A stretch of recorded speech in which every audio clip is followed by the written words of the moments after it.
Comment bien présenter une figure lors d'une présentation orale? C'est ce que je vais vous expliquer aujourd'hui avec 4 points essentiels auxquels il faut penser lorsqu'on présente ses slides avec une figure. Moi c'est Gwen, je suis post-doctorante et je vous aide à améliorer vos communications scientifiques tant à l'écrit que à l'oral.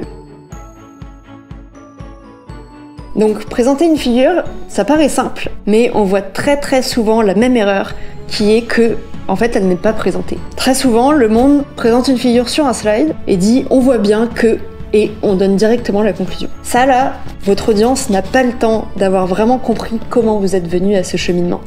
Rappelez-vous le nombre d'heures que vous avez passé devant votre Excel ou votre Origin à discuter avec vos superviseurs pour essayer de comprendre quoi déduire de ça. Et votre audience ne peut pas les comprendre en 5 secondes là, donc il faut vraiment prendre votre audience par la main et leur expliquer le cheminement qui fait que vous êtes arrivé à cette conclusion. Donc pour ça, moi je vous suggère de penser à ces 4 points. La première chose, c'est de tout simplement définir le graphe.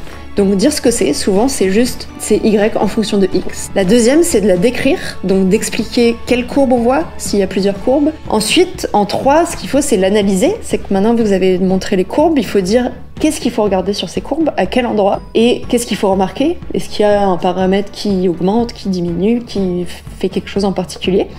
Et une fois que vous avez analysé, c'est là qu'il faut conclure. C'est-à-dire que tel paramètre a augmenté, et alors ? Quel est le message que je dois garder de ça? Donc, maintenant que je vous ai présenté les 4 points, je vais vous faire un exemple.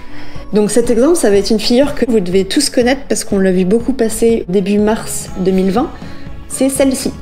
Donc vous la reconnaissez, c'est une courbe de simulation qui montre l'évolution du nombre de contaminations en fonction du temps à partir du premier cas avéré de Covid-19. Donc la première chose que je vous avais dit de faire, c'est définir le graphe en disant Y en fonction de X. Là, ça, c'est ce que je viens de vous faire en fait. C'est l'évolution du nombre de contaminations en fonction du temps depuis le premier cas. La deuxième chose, c'est d'écrire. Donc d'écrire, là, dans ce cas-là, c'est... On peut voir 2 courbes. La première qui est en rouge, qui représente l'évolution dans le cas où on n'utilise pas de mesures préventives. La deuxième courbe, en gris, montre l'évolution du nombre de cas dans le cas où on adopte des mesures préventives, telles que la distanciation sociale. Et enfin, la ligne en pointillé représente le seuil de saturation du système de santé. Maintenant, on va analyser cette courbe. L'analyser, c'est... On remarque que sans mesures préventives, on a une évolution très rapide et le nombre de cas va dépasser amplement la capacité du système de santé. En revanche, en utilisant des mesures préventives, on peut s'attendre à rester en dessous des capacités du système de santé. Voilà, donc ça, c'est analyser. Et enfin, conclure.